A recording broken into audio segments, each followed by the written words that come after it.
Hi, this is Daniel Posney, and this is called Shifting Perspectives. And this is about 15, 20 minutes on a certain topic. And today's topic is about anxiety, anger, and resentment. And this has been a pretty popular topic. And from what I can see from my sessions, it's a pretty common or even epidemic out there in the world that most people or a lot of people have this going on. So I really want to talk about this and see if we can get to the bottom of it. First of all, I want to share with you the calendar for this year. So I just got done planning all the retreats and workshops, everything for this year, and I'm really excited about this. Is our first year in this house, the first kind of open year of um, uh, scheduling and doing retreats and things. So the last year was all about kind of fitting into the new house and getting used to the new house and the property and that kind of thing. And now it looks like it's going to be a really exciting year. So we just got done doing a breathwork and sound bath in January. We'll probably end up doing a breathwork and sound bath every month in Sedona. February, we have a couples day retreat on the 10th. In March, we have a call in your soulmate on the 10th. In April, let's see, probably some sweat lodge going on there. In May, we're maybe moving our studio from one part of Sedona to another. We'll see. And then I'll be doing a fathers, sons, and brothers retreat. Right now, it's 2 days in May 25th and 26th, but I'm thinking I might want to add another day there and add some wolf experience to that. So depending on how many people get interested in this, we'll see how that goes. But that's going to be May 25th and 26th. And then let's see, my brother's coming in June from Kauai with his wife. So we'll be hanging out then. And we'll also be doing a 4-day men's retreat, June 24th. June 21st through the 24th. And then in July, there is a didgeridoo workshop, and it's going to be going through the first 3 weeks of July. And we'll be meeting either online or in person at our house in Cornville for 2 hours, 3 times a week. And so Monday and Tuesday, we'll be meeting at 5:30 to 7:30. And then on Saturdays, we'll be meeting from 9 a.m. to 11 a.m. And that'll be for 3 weeks. So we're going to cover, hunting, harvesting, ceremony around choosing didgeridoo, making a didgeridoo out of agave, decorating your didgeridoo, coating it, sealing it, patching it, making a mouthpiece, making your bell, and then, of course, playing it. And then at the last day, we'll be playing and doing the circular breathing. And if you'd like to do it in person, that's one price. It's $299. If you want to do it online, it's $99. If you want to get the recording of the whole thing, that's $49. And if you wanted to do just that last day and learn how to play better and do the circular breathing, I think I'm charging $25.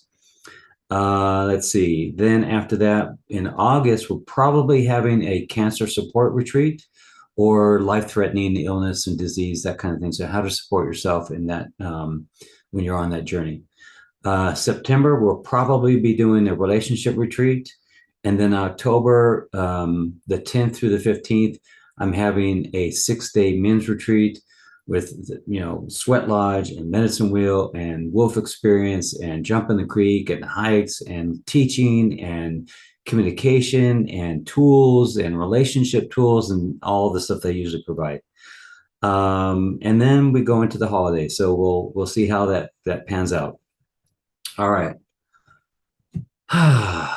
Anxiety, anger, and resentment. Let me read what I said this morning, what came out. When I talk to someone and they say that they are reactive, resentful, and on edge, it tells me something about them that isn't normally recognized. Someone like this might be told by another therapist or another person that they need to meditate, and this might help. Or maybe that they have too much stress in their life, and that's what's caused them to be angry, resentful, and that kind of thing, which may be true. But the real problem is something deeper, and it tells me that this person is being manipulated by their own mind. They are not the problem. They don't have a problem. their mind does. So let me explain this. This happens quite a bit, and it happened for me too. I was taking this guy out for a hike, and it's I think it was called a heart awakening hike, and just we just kind of let things happen, and there's not a lot of structure to it. There's some drumming and some didgeridoo and going to a place, but it's kind of we kind of do a dance, and then from that dance, words come out and ideas come out, and then we talk about those, and usually there's this spiritual awakening that happens from this realization of a greater truth or a different perspective. So he started off saying that he loves his wife, but he's been very resentful, and they've been bickering at each other, fighting with each other. He's got a 2-year-old daughter now, and he's about 40 something. And right around 40 years old, I remember that's kind of a critical age for us guys, and some people call it a midlife crisis. It's really like a midlife awakening. And so what happens usually is that you're looking back at your life and you're saying, what did I do? What did I just do? Where am I going? Is this it? I mean, now I'm on the other end of things, and I'm just going to get older. I've kind of gotten through my prime of being a sex machine, or building things and doing things, and now I'm looking at as each day goes on, there are a higher percentage that I would meet death, kind of thing. That's what comes up. So some guys buy motorcycles and red Porsches and go on trips and have affairs and whatever. And so that's kind of what's happening for a lot of guys. And so he's talking about this, and he says, I get angry at her, and I don't want to be angry at her, but I get resentful, and we needle each other, and we bitch about each other, and we say, I can't believe you did it this way, that kind of thing. And he's got kind of anxiety about his job, wants to make sure that he's able to perform his job. He's saying that he's got imposter syndrome. He comes from the Middle East, and there's a certain way that normally Middle Eastern and some people in Europe see themselves and create a family. Some of it's very what's it called, patriarchal, man-driven, and the men are in charge, and a lot of times the guys don't really talk about their emotions, and that's what he was talking about. And this isn't across the board, but for him, that's what he was saying, is that I got 3 brothers, and we don't talk about our emotions. We just bullshit with each other, kind of thing. And I can totally relate to that. Just kind of a way of being that you don't know any different. And so he's saying, I'm trying to be a good person, and I want to be a good father, and I want to be a good leader. And I really appreciate that I came from nothing, and he had the lowest of jobs. And now he's gone from blue collar to white collar, and he still thinks that maybe he's an imposter. So there's some, self-worth stuff going on there. And the things that came up for him through me was when I hear him talk about how I'm angry and I get resentful and da, da, da, that's really the egoic mind talking. It's not really him talking, because and this is what I explained to him, if he were to talk, it would be if he could just talk directly from his heart, from his heart brain, and from the consciousness of his body, and the consciousness of that, what he started out as. I said, remember when your daughter was just born, and before she kind of got to know the world a little bit, she was so innocent. She's still innocent at 2, but back there and even further, just a giggly, well, if you don't have colic, like he said, but they're mostly like this giggly innocence, and they're just observing and taking things in. But then as they go along, life starts to change them. So if he were to kind of speak from that place, he would be so in love. And then there's the mind. So that's what I was explaining to him, is that how he's talking to me is really, I'm listening to his egoic mind. And some people have so engaged and taken their identity from the egoic mind that it just speaks for them.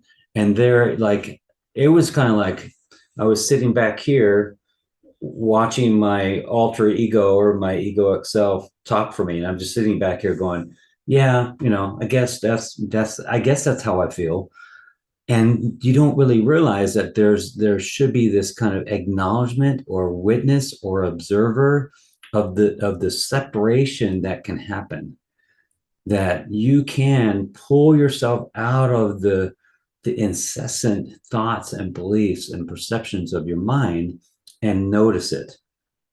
And that was a real big one for him. And I said, what's happening here is just your mind is really not here to protect you. It's here to protect itself, to grow and dramatize itself. And so it's all about the survival of itself. So anything that threatens that, be it death or healing, is something that the mind will get triggered in. So when he gets angry, when he gets anxious, when he gets resentful, that's all his mind reacting for him. And he's witnessing this going on. And it's kind of like this. You're the vehicle holding all this stuff in is the person. The mind gets triggered and has a reaction. And you're back here witnessing that and going, God, this sucks. I wish I could just love her. I wish I could just experience love. And there's this anger and longing happening at the same time. And that kind of works with each other, and it makes the anger and the resentment more solidified sometimes. So that's what's been happening. So when I say that he doesn't have a problem, what I'm talking about is that he, the soul, he, the greater self, the greater I, the pure being, the light of loving awareness, that which animates his form, that's what he is. That's what you are. That's what I am. So when I say this prayer, O great being of light, sons and daughters of the divine, you are the expression of love and form. You were never born and you will never die. You are infinite and eternal. You shine forth like a sunbeam from the sun. You are the effect of God's love. That's what we are. And the mind comes in and says, that doesn't make sense. Prove it to me. It has all this argument about it. But in that lies the clues to the truth of that there's this fight towards it. Why would any part of you fight against that? That's just insanity. So it is kind of saying that the mind can be insane. And please don't misunderstand. I use my mind, and the mind is an amazing thing, and all the creation that happens. The problem is the mind gets into a pattern, and the mind will take one thing because it's so inventive and curious and exploratory, and it can kind of get run into this ongoing thing where you can't stop it, and it's kind of insidious even sometimes. So it's not really great at love. It's not really great at relationship. It's not really great at letting go and letting this divine source of being take over. It's not really good at being in the world, but not of the world kind of thing. So when you really look at it, when you just take a moment to look at it and start to question these things, that's where spiritual awakening comes from, because you get these epiphanies and you go, holy shit, I've been just obligating myself or arbitrarily accepting these ideas that my brain and society has given to me. But now that I look at them, they wouldn't pass muster. They wouldn't pass a court appearance against litigation. So that's the thing that I kind of wanted to talk about is consider that all the problems that you've ever had in your life have all been connected to your mind, about how you've perceived something or thought about something or believed something, how you perceived that your parents showed up to you in your childhood, which some of it may be true and some of it may be a perception or a belief because you didn't see the whole picture. That's something that he noticed. He said, all my life I've hated my father because he left us. He abandoned us, when he was a very young age. And because his mom had a certain victim consciousness, all the kids kind of followed along with her and want to make sure that she wasn't more taken advantage of or more hurt and more distressed. So they did all these things to make sure that she wasn't. So some kids turn into, I'm going to take care of everything for all the other kids. So they become the people pleaser and the doer and the one in charge. And the other ones take a low profile, so they never do anything and they never show themselves at all because they don't want to be a burden. So there's all these different ways that we condition ourselves and change ourselves and sacrifice a part of our true self so that we won't supposedly cause harm or something. So that's what happened in his life. And what happened later on is that he realized that what his mother told him about his father wasn't entirely true. And he was kind of in that space of, I want to love him. I want to connect with him. And my other siblings have been able to connect with him. But I want to, but there's still this, it's almost an obligation to not like him. And I can totally relate to that. So think about next time you have your story and you say, this person makes you angry or this makes you anxious. Realize that what you really want to say is that it makes my mind anxious. It makes my mind angry because my mind has an issue with this person because it's insecure about this. That's really the truth of things. So what I told him was, when we first start, we go beyond teenager into young adult, and people threaten us with a some idea of us that is derogatory or negative or something. We defend ourselves, and as guys, we get into fights, and girls get into fights too, and we defend our personality. And there's a certain switch that happens when you start to spiritually awaken. You stop defending your mind. First, you realize that the mind is the aspect of you that has the problem, and then you stop defending it. And when someone points out something, you say, "Yeah, I can see that." My mind. So you don't take it on from your person, from your beingness. That part of you doesn't have the problem there. But you look at your mind and say, you're right. I have done that. My mind gets upset with this and it gets a reactionary mode. It's a very liberating perception, or it's a perspective. It's a very liberating perspective to for a long time defend the mind, to defend yourself and your personality, and then go, I'm going to stop defending you because you're the freaking problem. It's kind of like that. You've gone all this time of defending what your mind has been telling you and how it's been using you to play out all this stuff. And finally you go, you know what? I'm tired of playing for you. I'm tired of being your whatever you want to say, your goat or something. I don't know what the right word is. Your muse, or I'm here to be your toy, your vehicle to express your pain. And besides you, I don't have a problem. That is so wonderful when we can say that. We can say, besides what I think, I don't have any problems. I am perfectly well. I am perfectly happy and well and in love, aside from what I think. And when you kind of get that, you kind of you give yourself permission to finally be happy. And then from that place of happiness and more of a disidentification with the mind, then you go into what the reactions of your life are and what your relationships are and that kind of thing.